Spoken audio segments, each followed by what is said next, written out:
एक ही छत के नीचे मेरे 5 पति। होशियारपुर की सच्ची घटना। राज जानकर आपके भी होश उड़ जाएंगे। मैं आज आप लोगों को एक बेबस लड़की की कहानी सुनाने जा रही हूँ, जिसकी ज़िंदगी में दुख और तकलीफ़ बहुत ही ज़्यादा थे, जिसको सुनकर आपकी भी आंखों में आंसू आ जाएंगे। मेरा नाम रजनी है। मेरे परिवार में मेरी माँ और मैं थी। मैं अपनी माँ की इकलौती बेटी थी। मेरे पिता कई सालों पहले ही गुजर चुके थे। मेरी माँ एक स्कूल टीचर थी जो काफ़ी अच्छा कमाती थी। उनकी सैलरी से हमारा घर खर्च चलता था, जबकि मेरी माँ घर में ट्यूशन भी देती थी। मैं उस समय पढ़ रही थी, इसलिए मेरी माँ ने घर में काम करने के लिए एक लड़की को रख लिया। वो लड़की बहुत खूबसूरत थी और घर के सारे काम किया करती थी। मेरी माँ को इतना समय नहीं था कि वह घर के काम करती, और मुझे मेरी माँ ने बहुत लाड से पाला था। मैं शादी से पहले अपने घर का कोई काम नहीं करती थी। मैं बहुत पढ़ी लिखी भी हूँ। अब मैं जवान हुई तो मेरी माँ ने अच्छा रिश्ता देखकर मेरी शादी कर दी थी। मेरी शादी के 6 महीने बाद ही मेरी माँ भी इस दुनिया को छोड़कर चली गई। मेरी शादी अच्छे परिवार में हुई थी। मेरे पति की अच्छी जॉब थी, लेकिन कुछ समय बाद घर में परेशानियां आती चली गई और मेरे घर के हालात बिगड़ते चले गए। हमारे घर के हालात बहुत बुरे थे। हम लोग एक छोटे से घर में रहते थे। आज मेरे पति काम से वापस आए तो वो मुझसे कहने लगे कि तुम्हें वो लड़की याद है जो तुम्हारी शादी में बहुत नाच रही थी, और बहुत प्यारी सी खूबसूरत लड़की थी जो तुम्हारे घर में काम किया करती थी और उसके लंबे लंबे बाल थे। मैंने कहा, अच्छा, आप निधि की बात कर रहे हो जो हमारे घर में काम किया करती थी। वो तो मेरी बहुत अच्छी दोस्त थी। मेरे पति ने कहा, हाँ वही। मैंने आज तुम्हारी दोस्त को बहुत बड़ी गाड़ी में बैठे हुए देखा है। ये सुनकर तो मैं हैरान रह गई थी, क्योंकि वो तो हमारे घर में भी नौकरानी का काम किया करती थी। मेरी मम्मी के घर के हालात तो मेरे अपने घर से भी ज़्यादा अच्छे थे। आखिर मेरी मम्मी जॉब किया करती थी और उनकी बहुत अच्छी सैलरी भी थी। वो वहाँ पर बर्तन धोने के लिए आती थी। निधि बहुत ज़्यादा खूबसूरत थी। मैंने अपने पति से कहा कि निधि का गाड़ी से क्या ताल्लुक़, वो हमारे घर में तो नौकरानी बनकर रहा करती थी। आजकल तो इतनी महंगाई है और आप कह रहे हैं कि वो बड़ी गाड़ी में बैठी हुई थी। मेरे पति ने कहा कि हाँ, मैं सच कह रहा हूँ। मैंने तो उसे बड़ी गाड़ी में बैठे हुए देखा है, इसलिए तो मैं तुम्हें बता रहा हूँ। मैं अपने पति की बात सुनकर हैरान हो गई। मेरे पति ने बताया कि शायद वो इसी मोहल्ले में रहती है। मैंने सोचा कि उसने अपना घर बदल लिया होगा। वो शादी से पहले मेरी बहुत अच्छी सहेली हुआ करती थी, क्योंकि वो बचपन से ही हमारे घर में साफ़ सफाई करने आती थी। धीरे धीरे जैसे वो बड़ी होती चली गई, उसे घर के सारे कामकाज अच्छे से करने आ गए और मैं उसके साथ बहुत खेलती थी।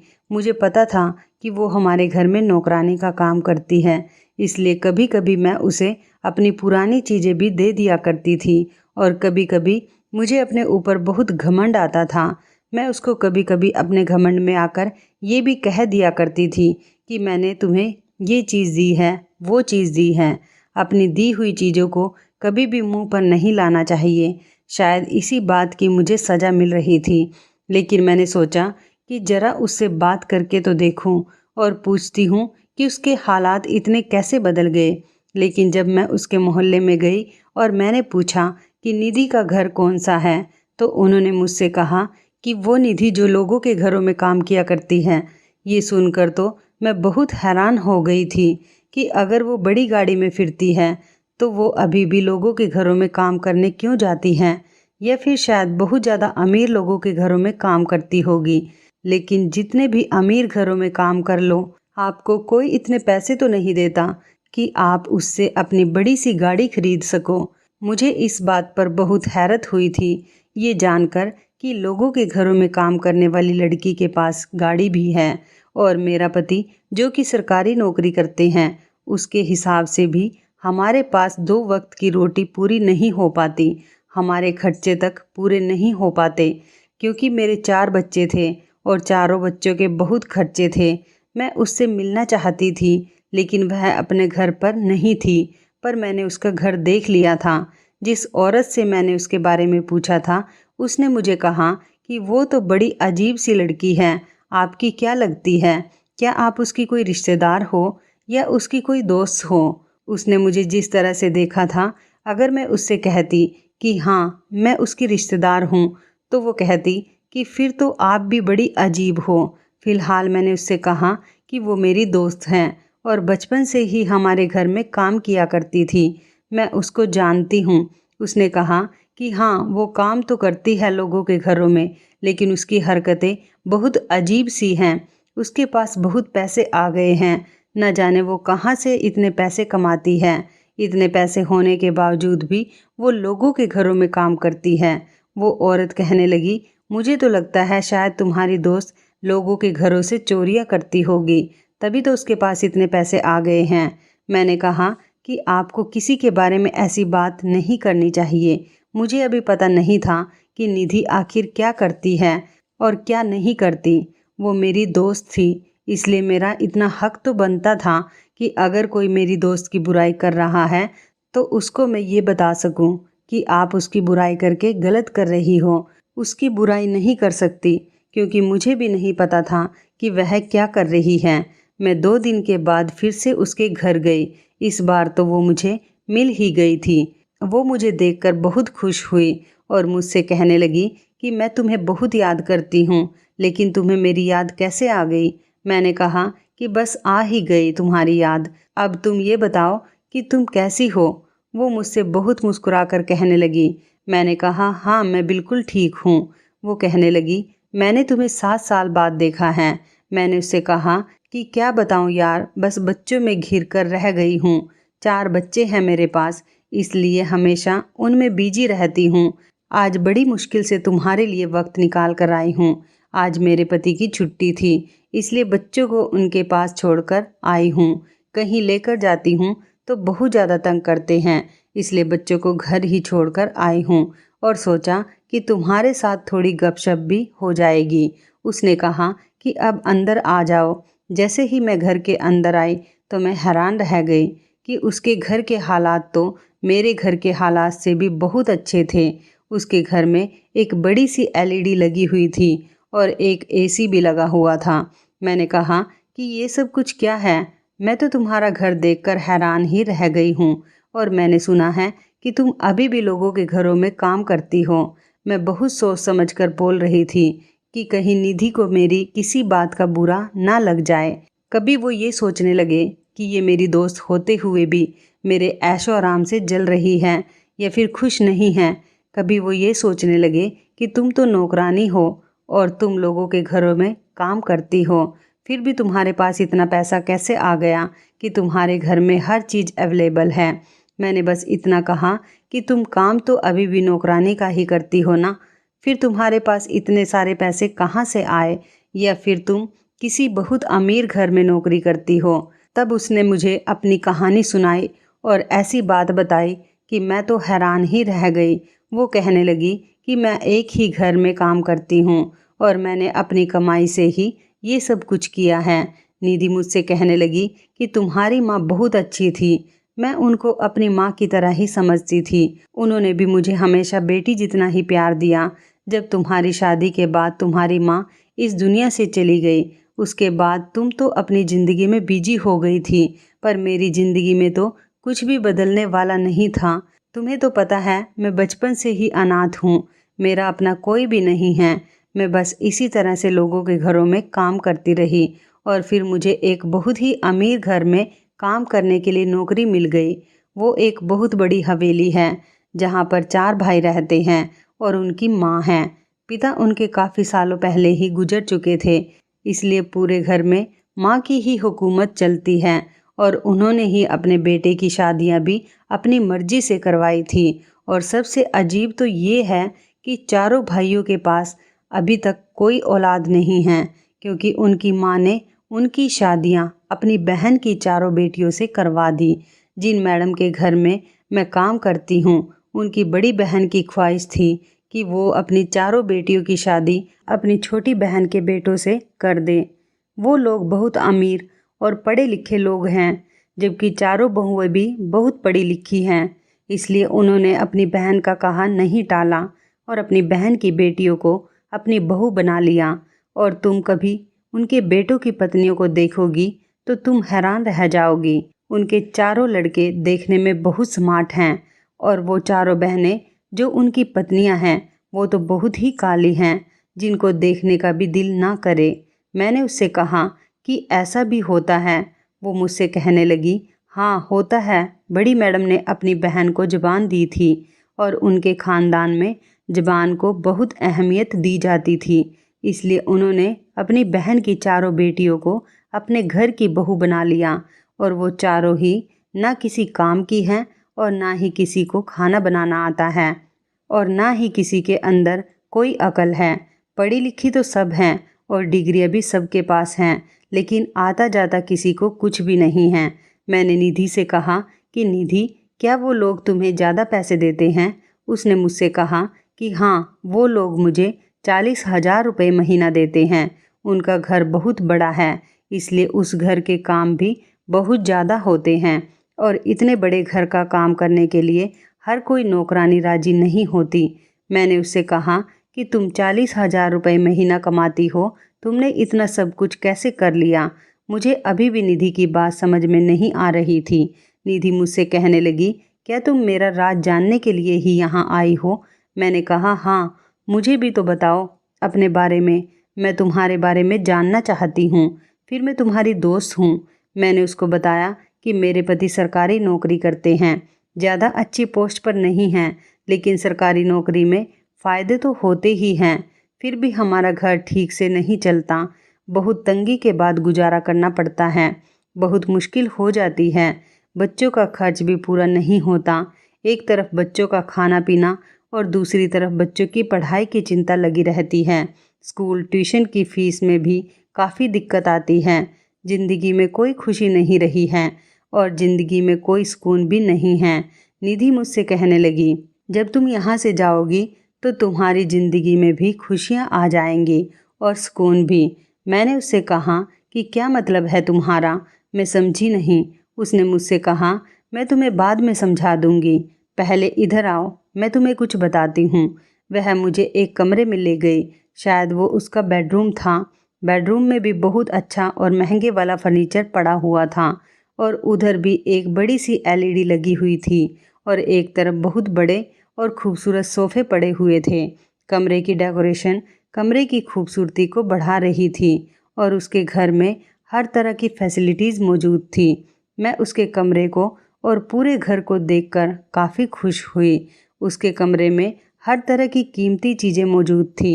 शायद उसको ऐसी चीज़ों का शौक़ था और उसके पास बहुत सारा मेकअप का सामान था, जिसको देखकर मैं हैरान रह गई थी। जो लड़की कभी मेरे पहने हुए कपड़ों को पहनती थी और जो मेरा इस्तेमाल किया हुआ मेकअप लगाती थी, आज उसके पास इतना बहुत सारा मेकअप देखकर मैं तो दंग ही रह गई थी। अभी भी उसने मेकअप किया हुआ था और वो बहुत ज़्यादा खूबसूरत भी लग रही थी। मेरी शादी को 7 साल हो गए और मेरे 4 बच्चे भी हो गए।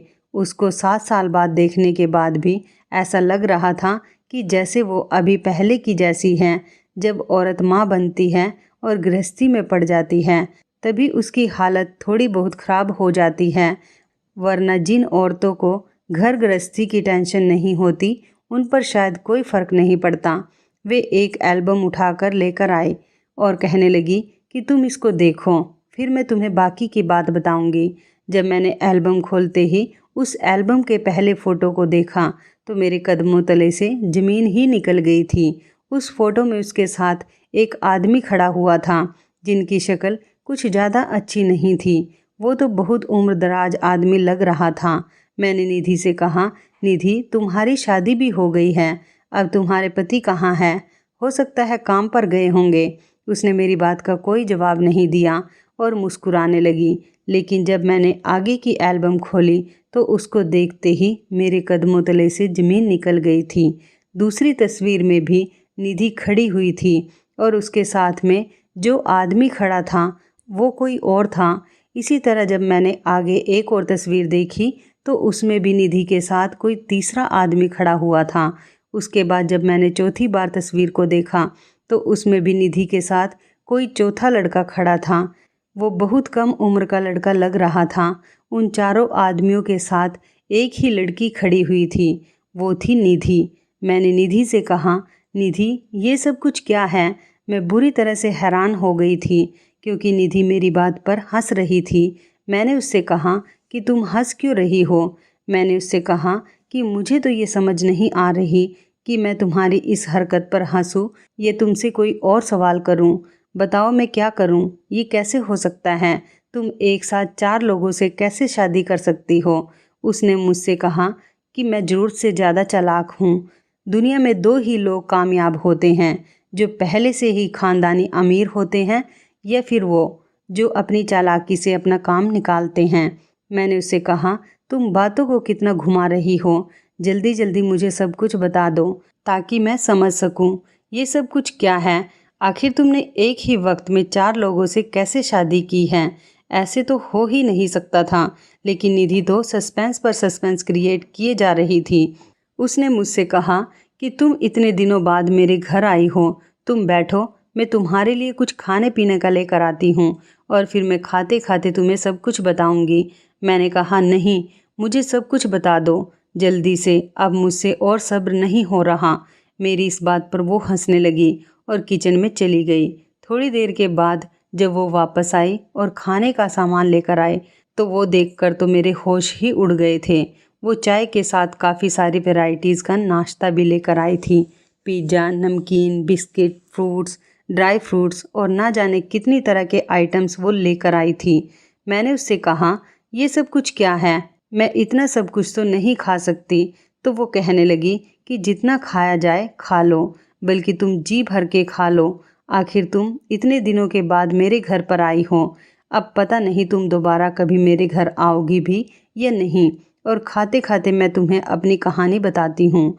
मैंने कहा कि ठीक है, बताओ। मैंने खाना शुरू किया और उसकी तरफ देखने लगी। तब उसने मुझे बताया कि ये जो 4 आदमी तुम देख रही हो ना, मैंने इन चारों के साथ सच में शादी कर रखी है और इस बात को पूरे 5 महीने हो चुके हैं। इनकी पत्नियों को इस बारे में बिल्कुल भी पता नहीं है और इनको आपस में भी इस बात का नहीं पता कि मैंने इन सब के साथ शादी की हुई है। ये सब समझते हैं कि मैं ही इनकी पत्नी हूँ। इनको इनकी पत्नी से बच्चे नहीं हो रहे और इन्होंने मेरे साथ शादी बच्चे पैदा करने के लिए की है। मैंने इन चारों को बड़ी मुश्किल से पटाया है। तुम्हें तो पता है मैं कितनी खूबसूरत हूँ। आसानी से ही मेरे ऊपर कोई भी फिदा हो जाता है। लेकिन ये लोग अपनी पत्नियों से बहुत ज़्यादा डरते हैं और मुझे इन सब को अपने जाल में फंसाने के लिए बहुत ज़्यादा मेहनत करनी पड़ी। इतनी मेहनत की है कि तुम तो सोच भी नहीं सकती हो। किसी को मेरी खूबसूरती पसंद थी तो उसे अपनी खूबसूरती के जाल में फंसा लिया और किसी को बच्चों का शौक़ था तो उसको बच्चों का लालच देकर बड़ी मुश्किल से फंसाया और समझाया कि बच्चों से ही तो ज़िंदगी होती है। बच्चों के बगैर तो अपने ख़ानदान का नाम ही आगे नहीं बढ़ पाएगा। और जो मेरी खूबसूरती पर फिदा होता था उसके आगे तैयार होकर घूमती फिरती थी। और इनमें से ही तीसरे नंबर वाला तो बहुत ज़्यादा समझदार था। उसने मुझसे कहा कि शादी हो जाएगी तो फिर बच्चा भी हो जाएगा और मैं बच्चा लेकर तुम्हें तलाक दे दूँगा, क्योंकि उसको सिर्फ़ और सिर्फ बच्चा चाहिए था। और उसने कहा कि उस बच्चे को मेरी पत्नी अपना लेगी। मैंने उससे कहा कि ठीक है, मुझे मंजूर है। और चौथे नंबर वाला जिसकी जवानी की शुरुआत हुई थी वो तो मुझ पर पहले से ही फिदा था। और मज़े की बात तो ये है कि ये चारों एक ही घर में रहते हैं और चारों सगे भाई हैं और मैंने इन चारों से ही शादी कर ली। और ये शादियां सिर्फ कॉन्ट्रैक्ट पर हुई थी। जिसको बच्चा चाहिए था उसको बच्चा दे दिया जाता और जिसको मैं खूबसूरत लगती थी वो अपनी हवस पूरी करना चाहता था। और वह चौथे नंबर वाला भाई, वो मेरा पीछा नहीं छोड़ना चाहता। वो तो अपना दिल हार बैठा है मुझ पर। कहता है कि मैं तुम्हें नहीं छोड़ सकता, मैं हमेशा तुम्हारे साथ रहना चाहता हूँ। यह कहकर निधि हंसने लगी। मैंने निधि से कहा, निधि तुम ऐसा कैसे कर सकती हो? तुम लोगों को बेवकूफ़ बना रही हो। ये तो गलत बात है ना? या फिर तुम मुझसे झूठ बोल रही हो? क्योंकि ऐसा नहीं हो सकता। एक औरत एक ही समय में 4-4 मर्दों को कैसे फंसा सकती है। वो मुझसे कहने लगी कि मुझे पता है तुम्हें मेरी बात पर इतनी आसानी से यकीन नहीं होगा। मैंने उससे कहा कि क्या इन चारों भाइयों को आपस में नहीं पता कि तुम एक लड़की हो। उसने मुझसे कहा कि अभी तक तो इन चारों में से एक को भी इस बारे में नहीं पता है।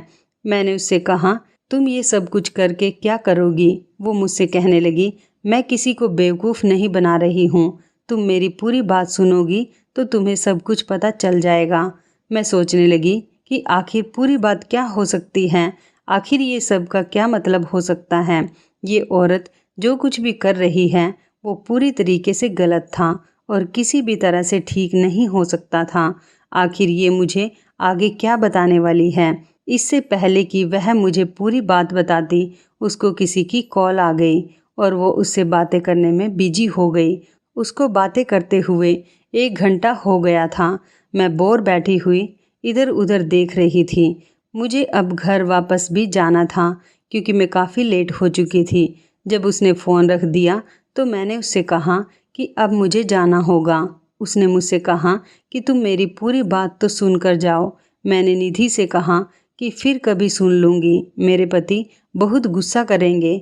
मुझे पहले ही बहुत देर हो चुकी है और वैसे भी मैं उनके पास बच्चों को छोड़कर आई हूँ। बच्चे उनको बहुत ज़्यादा तंग कर रहे होंगे। मैं दोबारा आऊँगी।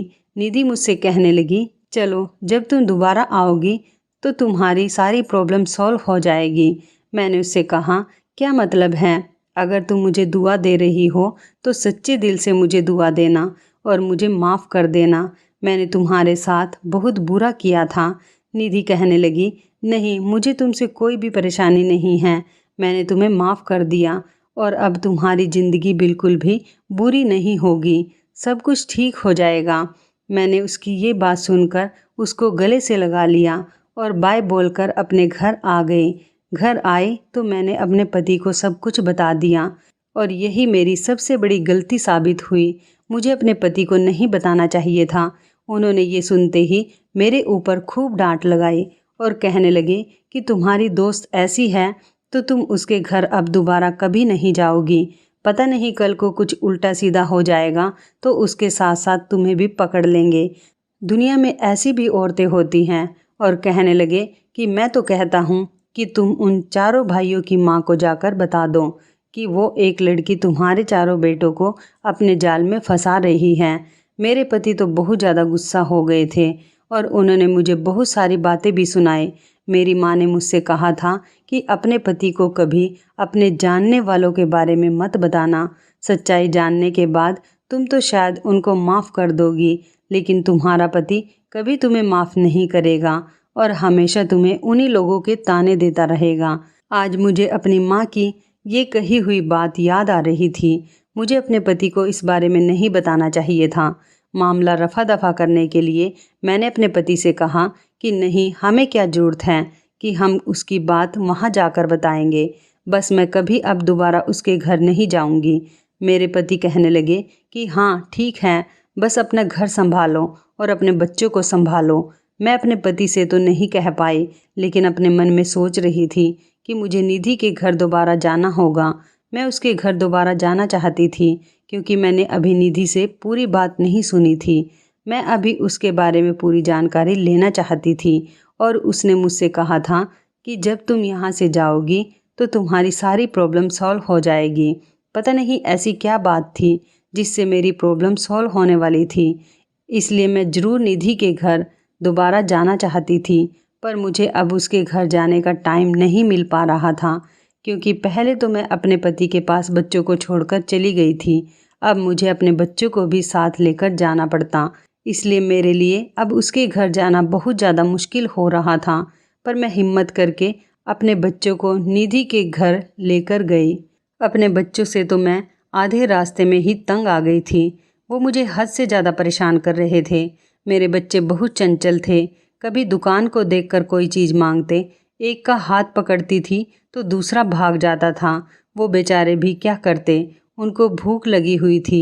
घर में खाने के अलावा उनके लिए और कोई चीज़ ही नहीं होती थी, इसलिए वो बाहर की चीज़ों को देखकर मुझसे उनको लेने की जिद किया करते थे और मैं चीज़ें खरीद ही नहीं पाती थी। बच्चे कभी जूस, बिस्किट इन सब चीज़ों की जिद लगा लिया करते थे, लेकिन हमारा गुजारा तो सिर्फ 2 वक्त की रोटी से भी मुश्किल से हो पाता था। जैसे तैसे करके मैं उसके घर तक पहुंच गई थी। जब मैं उसके दरवाजे पर पहुंची तो उसके पड़ोस में रहने वाली एक औरत मुझसे कहने लगी, निधि तो घर पर ही नहीं है, वो तो कहीं पर चली गई है और अपना थोड़ा बहुत सामान भी यहाँ से ले गई। मुझे उस औरत की बात सुनकर निधि पर बहुत गुस्सा आया था, क्योंकि मैं बहुत मुश्किल से उसके घर तक पहुँची थी और वो मुझे यहाँ पर मिल भी नहीं पाई। मैं वहाँ से जाने ही लगी थी कि तभी उस औरत ने मुझे आवाज़ दी और कहने लगी कि आपका नाम रजनी है ना? मैंने कहा हाँ, मैं रजनी ही हूँ। वो औरत कहने लगी कि निधि आपके लिए एक लेटर देकर गई है और मुझसे कह कर गई थी कि एक रजनी नाम की लड़की मुझसे मिलने आएगी तो उसे ये लेटर देना। मैंने उस औरत के हाथ से वो लेटर ले लिया। शायद उसमें कुछ लिखा हुआ था। मैं घर चली गई। जब मैंने वो लेटर खोल कर देखा तो उसमें उसका मोबाइल नंबर लिखा हुआ था और कोई भी बात नहीं लिखी हुई थी। फिर मैंने उस नंबर पर कॉल की। कॉल रिसीव होते ही उस पर निधि बोल रही थी। मैंने निधि से कहा, मैं रजनी बोल रही हूँ। वो कहने लगी, मैं तो तुम्हारी कॉल का 1 हफ्ते से इंतज़ार कर रही हूँ। ये लेटर मैं तुम्हारे लिए 1 हफ्ते पहले छोड़कर गई थी, क्योंकि मुझे पता था कि तुम मुझसे मिलने के लिए ज़रूर आओगी, लेकिन तुमने मुझे बहुत दिनों में कॉल की। मैंने कहा, यार मुझे आने का टाइम ही नहीं मिला। तुम्हें तो पता है ना मेरे बच्चे कितना परेशान करते हैं, और ये बताओ कि तुम कहाँ पर चली गई हो? निधि मुझसे कहने लगी कि मैं वहीं चली गई हूँ जहाँ पर मैं जाना चाहती थी। मैं अब कभी वहाँ पर वापस नहीं आऊँगी। उसने मुझसे कहा, लेकिन तुम मेरे घर जाओ और वहाँ पर मेन गेट पर ही एक छोटी सी विंडो है, उस विंडो को खोलना। उसमें मेरे घर की चाबी रखी हुई है। वो पूरा घर भी और उस घर पर रखी हुई हर चीज़, वो सब कुछ अब तुम्हारा हो गया है। मैं ये सुनकर हैरान रह गई थी। मैंने उससे कहा, तुम ये क्या कह रही हो? कैसी पागलपन वाली बातें कर रही हो? निधि मुझसे कहने लगी, तुम मेरी इकलौती दोस्त हो। तुम जानती हो तुम्हारे अलावा मैंने कभी किसी से दोस्ती नहीं की, जबकि हम दोनों का बचपन भी साथ ही गुजरा है। हम दोनों साथ साथ ही जवान हुए। मेरा बचपन से ही कोई नहीं है। मैं तो सिर्फ तुम्हें अपनी बहन और तुम्हारी माँ को अपनी माँ मानती हूँ। तुम ही मेरा परिवार हो, इसलिए मैं तुम्हारे लिए ये सब कुछ कर रही हूँ। अब मैं वहाँ पर नहीं रह सकती। मैंने उससे कहा कि तुम मुझसे मजाक क्यों कर रही हो? तो वो मुझसे कहने लगी, अब तुम अपनी ज़िंदगी में खुश रहो। ये कहकर उसने फ़ोन काट दिया। जब मेरे पति घर आए तो मैंने उनको ये सारी बात बताई।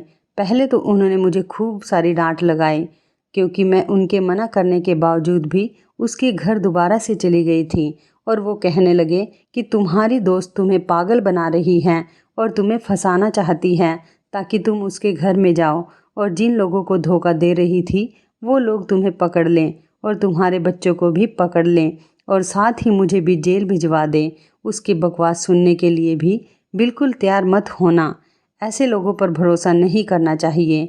कोई किसी के लिए इतना नहीं करता कि अपना इतना बड़ा और आलीशान घर किसी के नाम कर दे, वो भी फ्री में। और अब तुम कान खोलकर सुन लो, अब तो तुम अपने दोस्त के घर चली गई हो, लेकिन अब दोबारा से अपने दोस्त के घर मत जाना। मैं तुम्हें अब उसके घर नहीं जाने दूंगा। मेरे पति ने अब मुझे सख्ती से मना कर दिया था, लेकिन मैं अब की बार फिर से उसके घर जाना चाहती थी, क्योंकि मेरा दिल कह रहा था कि मेरे साथ कुछ अच्छा होने वाला है।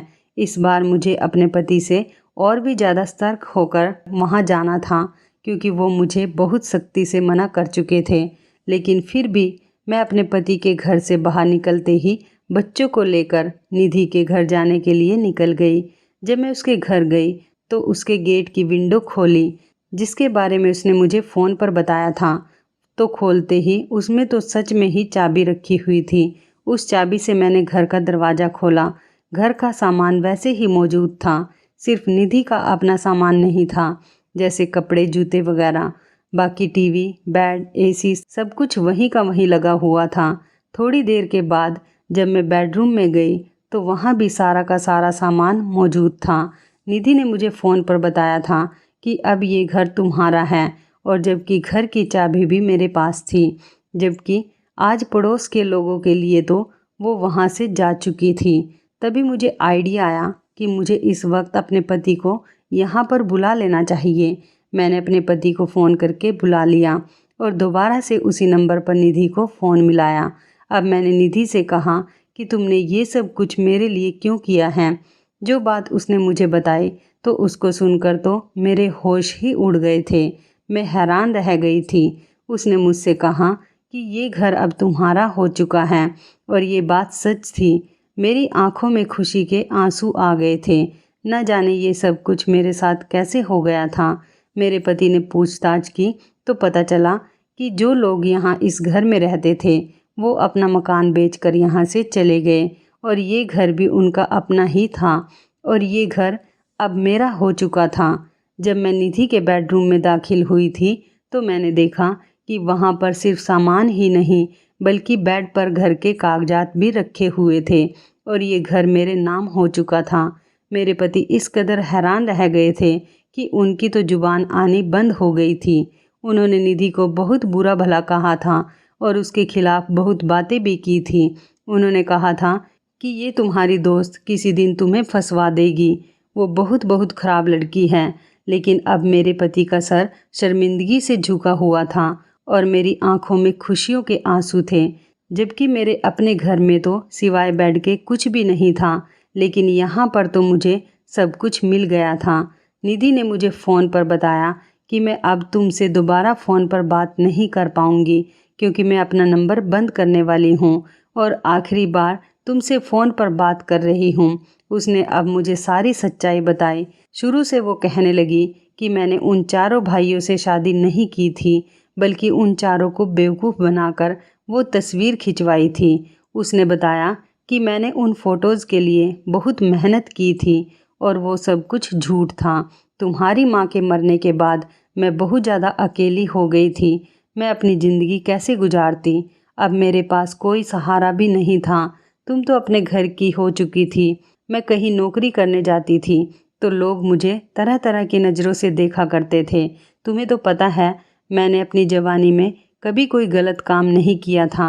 मुझे अपनी इज्जत बहुत प्यारी थी, लेकिन मैं जहाँ भी काम करने के लिए जाती थी वहाँ के मर्द मुझे दरिंदों की तरह घूरा करते थे, जिनसे मुझे बहुत डर लगता था। कोई मुझसे शादी करने के लिए भी तैयार नहीं था, क्योंकि मेरा अपना कोई वजूद नहीं था। मेरा अपना कोई सहारा भी नहीं था। भले ही मैं बहुत खूबसूरत थी, लेकिन मैंने कभी अपनी खूबसूरती का गलत फ़ायदा नहीं उठाया था। मैं चाहती थी कि मैं भी इज्जत से पैसा कमा सकूं, लेकिन मुझ में कोई हुनर नहीं था। इसी वजह से मुझे कोई अच्छी नौकरी भी नहीं मिल सकती थी, और ना ही मैं पढ़ी लिखी थी। मैं तो सिर्फ नौकरानी के ही काम के लायक थी। अब मैं अपनी तकदीर से बहुत परेशान हो गई थी। लोगों की गंदी नज़रों से बच बच कर अब मैं थक चुकी थी। जब लोग मुझ पर और मेरी खूबसूरती पर गंदी नज़र डालना ही चाहते थे तो मैंने भी फैसला कर लिया था, मैं भी अब अपनी खूबसूरती से ही अपना भविष्य बनाऊंगी। तुम्हें नहीं पता है रजनी, मैंने अपनी ज़िंदगी कितनी कांटों से होकर गुजारी है। एक दिन मैं एक परिवार में काम करने के लिए चली गई, जिसके बारे में मैंने तुम्हें बताया था। ये उन्हीं के चारों बेटे थे। ये लोग बहुत ज़्यादा दौलतमंद थे। तरह तरह से मैंने इन चारों भाइयों को फंसा लिया और इन चारों को ही मोहब्बत के झूठे वादे किए। किसी ने मुझे खूबसूरती से अपनाया तो किसी ने मुझे औलाद के लालच में अपनाया, तो किसी ने मेरे साथ टाइम पास करने के लिए मुझे अपनाया, लेकिन कोई भी मुझे दिल से नहीं अपनाना चाहता था। मैंने इन लोगों को अपनी झूठी झूठी बातों में ले लिया और इनको अपनी मोहब्बत के जाल में फंसाकर उनके साथ वो झूठी तस्वीरें भी खिंचवा ली। इसके बाद मैंने इन लोगों को वो तस्वीरें दिखाकर ब्लैकमेल करना शुरू कर दिया। बल्कि मेरे पास वो वॉइस रिकॉर्डिंग भी थी जिसमें वो मुझे जाने मन जान और ना जाने क्या क्या कह रहे थे, और इन लोगों से खूब सारे पैसे ऐंठना शुरू कर दिया। मैंने इन चारों भाइयों से 1 करोड़ की डिमांड की थी, जबकि चारों भाई अपनी पत्नियों से बहुत डरते थे। वो नहीं चाहते थे कि मैं उनकी सच्चाई उनकी पत्नियों के सामने लेकर आऊं, इसलिए डर की वजह से उन्होंने मेरी डिमांड को पूरा करना शुरू कर दिया और अपनी चालाकी से मैंने अपने सुकून की ज़िंदगी गुजारना शुरू कर दिया। वो चारों भाई मेरे आगे हाथ जोड़ते थे और कहते थे कि तुम हमसे कितनी भी कीमत ले लो, लेकिन हमारा पीछा छोड़ दो। मैं कौन सा उन लोगों के साथ ज़िंदगी भर रहना चाहती थी। मैं भी तो अपना मतलब निकाल कर उन लोगों को छोड़ देना चाहती थी और मैंने वैसा ही किया। मेरा मकसद अब पूरा हो गया है। मेरे पास इतना पैसा है कि अब मेरी ज़रूरतें आराम से पूरी हो जाएंगी। अब मैं दूसरे मुल्क जा चुकी हूँ और मैं कभी अब हिंदुस्तान वापस नहीं आऊँगी। इसलिए ये सब कुछ मैंने तुम्हारे नाम कर दिया है, क्योंकि मुझे तुम्हारी परेशानी के बारे में पता था। तुम ही मेरी इकलौती दोस्त हो जिसको मैं अपना ये सब कुछ दे सकती थी। मैं चाहती तो यह सब कुछ बेचकर इसके बदले में पैसे लेकर भी यहाँ से जा सकती थी, लेकिन मुझे तुम्हारी परेशानी का एहसास हुआ था। मैं नहीं चाहती थी जैसे मैंने अपनी ज़िंदगी गुजारी है ऐसे ही तुम भी अपनी ज़िंदगी गुजारो। तुम्हारे पास तो तुम्हारे अपने बच्चे हैं और तुम्हारा पति भी है जो कि तुम्हारा सहारा बन सकते हैं, लेकिन मेरे पास तो ऐसा कुछ भी नहीं है। इसलिए मैं तुम्हारे दुख को समझ सकती थी। अब यह सब कुछ तुम्हारा हो गया है। मैंने सोचा कि मैं यहाँ पर किसी शरीफ लड़के से शादी कर लूँगी और अपनी आने वाली ज़िंदगी को अंजाम दूँगी। मुझे माफ़ कर देना रजनी, अब मैं तुम्हें अपने बारे में नहीं बता सकती। मैं अपना गुजरा हुआ कल भूल जाना चाहती हूँ। अब मेरे पास इतना पैसा है कि अच्छे रिश्ते खुद चलकर मेरे पास आएंगे और शायद इसी पैसे की वजह से मेरी ज़िंदगी भी आसान हो जाएगी और अब तुम अपनी ज़िंदगी में खुश रहो। वो सब कुछ तुम्हारा है और तुम्हारे बच्चों का। मैं निधि की ये पूरी कहानी सुनकर हैरान रह गई थी। मैंने इसकी अकल की दाद दी। वैसे तो जो भी उसने किया था वो गलत था, लेकिन मुझे लगता है कि उसने बिल्कुल ठीक किया था, क्योंकि आजकल की दुनिया में ज़िंदा रहने के लिए आपको सिर्फ पैसों की ज़रूरत है, जबकि निधि तो अकेली जवान लड़की थी। वो अपनी ज़िंदगी किसके सहारे गुजारती? अगर वो सब कुछ ना भी करती तो फिर क्या करती? या फिर वो कोई और गलत काम करती, या फिर वो अपने जिस्म को बेचती। लेकिन इस तरह से भी वह पैसे कमा सकती थी। लेकिन उसने अपनी अकल इस्तेमाल किया और जिन लोगों के साथ यह हुआ उनके साथ ये होना ही चाहिए था। वो भी तो उसकी खूबसूरती में पागल हो गए थे, क्योंकि वो अपनी पत्नी को धोखा दे रहे थे और अपनी पत्नियों की पीठ पीछे चक्कर चला रहे थे। मैं तो वैसे भी ऐसे मर्दों के खिलाफ हूँ जो अपनी पत्नी होते हुए भी दूसरी लड़कियों पर नज़र रखते हैं। इसलिए निधि ने उनके साथ जो भी किया बिल्कुल ठीक किया था और अपनी ज़िंदगी संवार ली थी। अब वो बहुत दूर चली गई। उसने मुझसे कहा कि अब वो कभी मुझसे बात नहीं करेगी। मुझे डर है कहीं किसी को निधि के बारे में पता चल गया तो वो लोग तो ऐसा नहीं करेंगे, क्योंकि वो भी निधि से जान छुड़ाना चाहते थे। और वैसे भी वो लोग अगर निधि के बारे में बताएंगे तो उनकी ही बदनामी होगी। इसलिए वो लोग होशियारी से काम लेंगे। मैं हमेशा ही निधि की अच्छी ज़िंदगी के लिए विनती करती हूँ। आखिरकार वो बहुत अच्छी दोस्त साबित हुई और उसने अपनी खुशियाँ मेरी झोली में डाल दी। एक पल में ही मेरी ज़िंदगी पलट गई। मैं सोच भी नहीं सकती थी कि मेरी ज़िंदगी ऐसे पलटेगी। एक ऐसी इंसान मेरी मदद करेगी जिसके बारे में मैंने कभी सोचा भी नहीं था कि आखिर वो भी किसी की मदद कर सकती हैं। मैंने उसके साथ बचपन में अच्छा नहीं किया था, ये सोचकर मैं बहुत शर्मिंदा थी। मुझे उससे माफ़ी भी मांगनी थी, क्योंकि अब वो अपनी ज़िंदगी को अच्छे से जी रही होगी। अब मेरी ज़िंदगी में सब कुछ ठीक हो गया और मैं बिल्कुल ठीक हूँ। हमारे पास अपना घर है, घर का सामान है। मेरे पति की सैलरी में घर का खर्च अच्छे से चल जाता है और मेरी ज़िंदगी में अब सब कुछ बिल्कुल ठीक हो चुका है। तो इस कहानी के बारे में आपकी क्या राय है? कमेंट करके ज़रूर बताइएगा। दोस्तों, आपको हमारी ये मज़ेदार कहानी कैसी लगी? आप हमें कमेंट बॉक्स में ज़रूर बताएं। यदि आपके पास भी ऐसी कोई प्यारी सी कहानी है या फिर ऐसी कोई कहानी जिससे कुछ शिक्षा मिले, तो आप हमारे साथ उसको ज़रूर शेयर करें। दोस्तों, यदि आपको हमारी ये वीडियो अच्छी लगे तो आप हमारी इस वीडियो को लाइक शेयर ज़रूर करें और ऐसी ही दिल को छू लेने वाली प्रेरणादायक कहानियाँ सुनने के लिए हमारे चैनल को भी सब्सक्राइब करें। यदि आप हमें फेसबुक पर देख रहे हैं तो आप हमारे फेसबुक पेज को लाइक और फॉलो ज़रूर करें। तो दोस्तों, फिर मिलते हैं ऐसी ही ज़बरदस्त कहानी या टिप्स के साथ नई वीडियो में। तब तक के लिए धन्यवाद। आप सभी अपना ख्याल रखना। आपका दिन शुभ व मंगलमय हो।